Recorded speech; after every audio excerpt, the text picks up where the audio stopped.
Vis dažniau ir dažniau žmonės renkasi likti namuose ir nesilankyti bažnyčioje. Ne vienas iš jų sako, kad su Dievu susitikčiau bažnyčia man nėra reikalinga. Ir taip, Dievas nėra apribotas pastato sienomis ir su mumis visais yra 24 valandas 7 dienas per savaitę ir taip visą gyvenimą. Tačiau, jei pavalgyti galime ir vieni, kodėl būriuojamės kavinėse, restoranuose ar baruose, jei muzikos klausytis galime ir užsidėję ausinukes, kodėl perkame bilietus į koncertus, jei dirbti galime iš namų ar mokytis individualiai, kam tos mokyklos ar ofisai, jei gali žiūrėti sporto rungtynes internetu, kam rinktis kartu jas žiūrėti sporto salėje. Kam tie kino ar dramos teatrai, kam tos miesto šventės, kam tie valdybos posėdžiai arba mitingai ar vieši svarbių datų minėjimai. Daugybę dalykų galėtume daryti už užrakintų namų durų, likę vieni. Tačiau daugybė iš jų reikalinga bendruomenė, bendraminčių, kurie mus stiprina, įgalina, apsaugo ir neleidžia, išprotėti. Mes esame unikalūs individai, tačiau kartu esame ir bendruomeninės būtybės. Ir šiandien daugiau apie tai Apreiškimų knygos kontekste. Čia Mindaugas Pikūnas ir šiame YouTube kanale mes gilinamės į Biblijos pasakojimą, bandydami ne tik jį suprasti, bet ir susijęti su mūsų kasdieniu gyvenimu. Ir šį kartą Apreiškimų Jonui knyga. Kartais ne vienas, skaitydamas paskutinę Biblijos knygą, Apreiškimų Jonui knygą, lyg ir pamiršta, jog ji pirmiausia buvo rašoma tuo metu gyvenusiems tikintiesiems. Tai yra, Apreiškimų knyga buvo skirta bendruomeniniam naudojimui. Pačioje knygos įžangoje apaštalas rašė: Aš Jonas, jūsų brolis ir sielvarto, karalystės bei ištvermės bendrininkas Jėzuje, buvau saloje vardu Patmas, dėl Dievo žodžio ir Jėzaus liudijimo. Aš turėjau dvasios pagavą viešpaties dieną ir išgirdau savo už nugaros galingą balsą, tarsi trimitą, bylojantį. Ką matai, surašyk į knygą ir pasiųsk 7 bažnyčioms - į Efezą, į Smirną, į Pergamą, į Tietyrus, į Sardus, į Filadelfus ir Laodikėją. Apreiškimų knyga, 1 skyrius, 9-11 eilutės. Tradiciškai yra manoma, jog Patmas saloje Jonas buvo įkalintas už savo tarnystę, tačiau istoriniai duomenys nėra vienareikšmiški, nes šiuos Jono žodžius galima būtų suprasti ir taip, kad apaštalas šioje saloje įgyvendina ir Dievo pavedimą, tai yra jis ten atsidūrė vedinas pašaukimo. Bet kuriuo atveju Jonas tikėjo ir žinojo, kad vaikšto Dievo pėdomis ir yra Jėzaus misijos šioje žemėje dalininkas.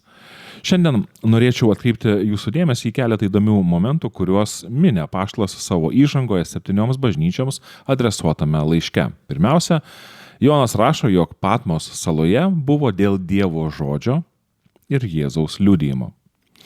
Šis išsireiškimas Apreiškimų knygoje yra minimas 7 kartus, su išimtimi tik Apreiškimų knygos 19 skyriaus 10 eilutėje, kur išsireiškimas Jėzaus liudijimas yra paaiškintas. Jonas rašė: Aš, tai yra Jonas, puoliau angelui po kojų, norėdamas jį pagarbinti, bet jis įspėjo: žiūrėk, kad to nedarytum, juk ir aš esu tarnas, kaip ir tu, ir broliai, kurie laikosi Jėzaus liudijimo. Dievą garbink, o Jėzaus liudijimas yra pranašystės dvasia. Panašus momentas yra užrašytas ir 22 Apreiškimų knygos skyriuje, kur Jonas vėl nevalingai puola prieš dangišką būtybę, ketindamas ją pagarbinti, ir vėl yra sudraudžiamas, kad taip nedarytų. Angelas ir vėl jam sako: žiūrėk, kad to nedarytum, juk ir aš esu tarnas, kaip ir tu ir tavo broliai pranašai. Apreiškimų knyga 22 skyrius 9 eilutė. Jei pastebėjote, tai broliai pranašai, pasak angelo, yra tie, kurie laikosi Jėzaus liudijimo. Jie turi tą pranašystės dvasią. Tai, kad frazė Dievo žodis ir Jėzaus liudijimas eina visada kartu, nurodo į labai svarbų momentą. Kai Dievas pakvietė pranašą Jeremiją pranašiškai tarnystei, šis užrašė tokį simbolinį regėjimą. Tuomet viešpats ištiesė ranką ir palytėjo mano lūpas, tardamas: štai dedu savo žodžius į tavo lūpas. Jeremijo knyga, 1 skyrius 9 eilutė. Galima būtų pasakyti, galima būtų teigti, jog pranašas yra paties Dievo lūpos, lyg burna, kalbanti ir apreiškinti mums Dievo valią. Turbūt pats pirmas paminėjimas pranašiško tarnavimo yra aprašytas Išėjimo knygoje, kai Mozė buvo pakviestas eiti į Egiptą ir išvesti žmonės į pažadėtąją žemę. Mozė ilgai dvejojo, kol galiausiai atsisakė. Dievas neketino nuleisti rankų ir pažadėjo, kad jo brolis Aaronas ateis jam į pagalbą. Ir tada Dievas kalbėjo: tu kalbėsi jam ir dėsi žodžius į jo lūpas, o aš būsiu su tavo lūpomis ir su jo lūpomis ir pamokysiu judu, ką daryti. Iš tikrųjų, jis žmonėms kalbės už tave, jis bus tau kaip lūpos, o tu jam būsi kaip Dievas. Išėjimo knyga 4 skyrius 15-17 eilutės. Pastebėkite, kaip lūpų ar burnos motyvas kartojasi. Iš šių tekstų tampa aišku, kad pranašas yra lyg įrankis, kurio pagalba Dievo žodis pasiekia žmogaus ausis ir tikėtina protą bei širdį. Be pranašo Dievo žodis liktų neveiksmingas. Tai, kad Apreiškimų knygoje frazė Dievo žodis ir Jėzaus liudijimas eina visada kartu, gali reikšti, kad su Dievo žodžiu turi eiti ir pranašiškas įkvėpimas, kuris tą žodį ne tik kad perduotų, bet dar ir tinkamai paaiškintų. Daryčiau tokią išvadą, kad neužtenka turėti Dievo žodį. Dar svarbu ir tinkamai jį suprasti. Neužtenka Biblijos laikyti lentynoje arba ją skaityti ar net mokytis jos atmintinai. Labai svarbu ją tinkamai suprasti ir deramai pritaikyti gyvenime. Štai kodėl Jėzus, vis kalbėdamas apie metą iki jo antrojo atėjimo, perspėjo savo klausytojus, kad šie saugotųsi netikrų pranašų, kurie Dievo žodį gali išvedžioti savo ir savo klausytojų pražūdžiai. Dievo žodis yra vienas, tai faktas. Tačiau šio įkvėpto Dievo kūrinio negalima lengvabūdiškai aiškinti. Dievo žodį turi sekti ir Jėzaus liudijimas. Apaštalas Petras rašė: pirmiausia, žinokite, kad jokia rašto pranašystė negali būti savavališkai aiškinama, nes pranašystė niekuomet nėra atėjusi žmogaus valia, bet šventosios dvasios pakinti žmonės kalbėjo Dievo vardu. Petro laiškas, 1 skyrius, 20-21 eilutės. Pasak apaštalo, negali lengvabūdiškai tikėtis, kad bet kas ir bet kaip gali aiškinti Dievo žodį, kad užtenka tik jį skaityti ir būti nuoširdžiu, ir jo prasmė tau bus prieinama.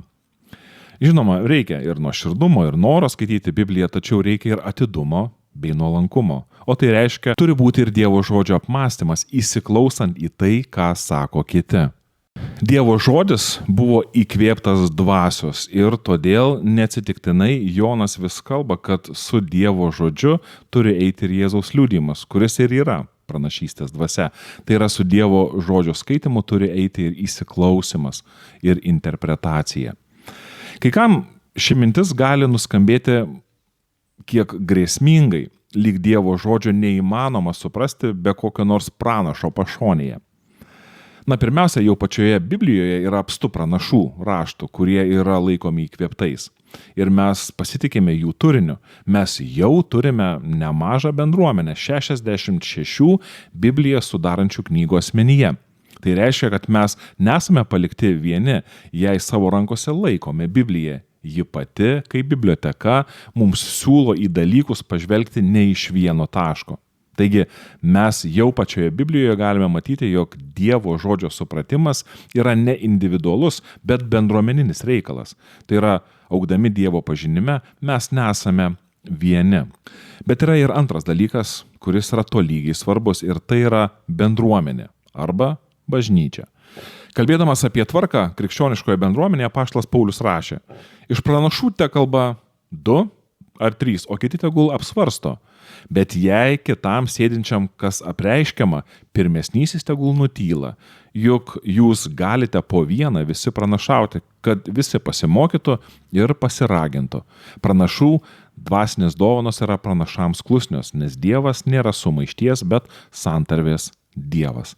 Pirmasis laiškas Korintiečiams, 14 skyrius, 29-32 eilutės. Pranašavimas yra skirtas bendruomenės ugdymui. Tačiau pranašas nėra galutinis autoritetas vien dėl to, kad jis yra pranašas arba tokiu save laiko. Paulius ragina apsvarstyti pranašo žodžius Dievo žodžio šviesoje. Taigi matome, kaip Dievo žodis be interpretacijos yra negyvas. Jį yra būtina tinkamai aiškinti ir suprasti. Tačiau tuo pačiu interpretacija turi neprieštarauti Dievo žodžiui. Arba ne kiekvienas Biblijos aiškinimas yra patikimas vien tik tais dėl to, kad jį kažkas imasi interpretuoti. Viename iš savo laiškų apaštalas Jonas rašė: Mylimieji, ne kiekviena dvasia tikėkite, bet ištirkite dvasias ar jos iš Dievo, nes pasklido pasaulyje daug netikrų pranašų. Pirmasis Jono laiškas, 4 skyrius, 1 eilutė. Galima būtų pasakyti, Dievas davė mums protą, kad suprastume jo žodžius, tačiau neturim protauti izoliacijoje arba vienatvėje, užsidarę kambaryje. Mūsų protas turi būti apšviestas Dievo žodžio, o tas apšvietimas turi būti paliudytas bendruomenėje esančių kitų protų. Dievas mūsų nepaliko be savo žodžio. Esame palaiminti, nes Biblija yra prieinama kiekvienam. Galime ją skaityti asmeniškai į valias. Tik tais klausimas lieka, ar ją skaitome, ar turime kasdienį įprotį pasinerti į Dievo žodį. Tačiau galime būti dėkingi Dievui ir už tai, kad nesame palikti vieni, bandydami ją, tai yra Bibliją, suprasti. Ir vėl lieka klausimas, ar turime bendruomenę, kurioje galime augti ne tik Dievo valios pažinime, bet ir Dievo meilėje. Apaštalas Jonas buvo tuo, kuo buvo ten, kur buvo ir darė tai, ką darė dėl Dievo žodžio ir Jėzaus liudijimo. Jis buvo Jėzaus mokiniu, nes atsiliepė į Dievo žodžius ir buvo sustiprintas ištisos bendruomenės į save panašių. Dievas ir mums suteikė viską, ko reikia, kad šiame pasaulyje vaikščiotume jo keliais. Lieka tik norėti ir nenuleisti rankų.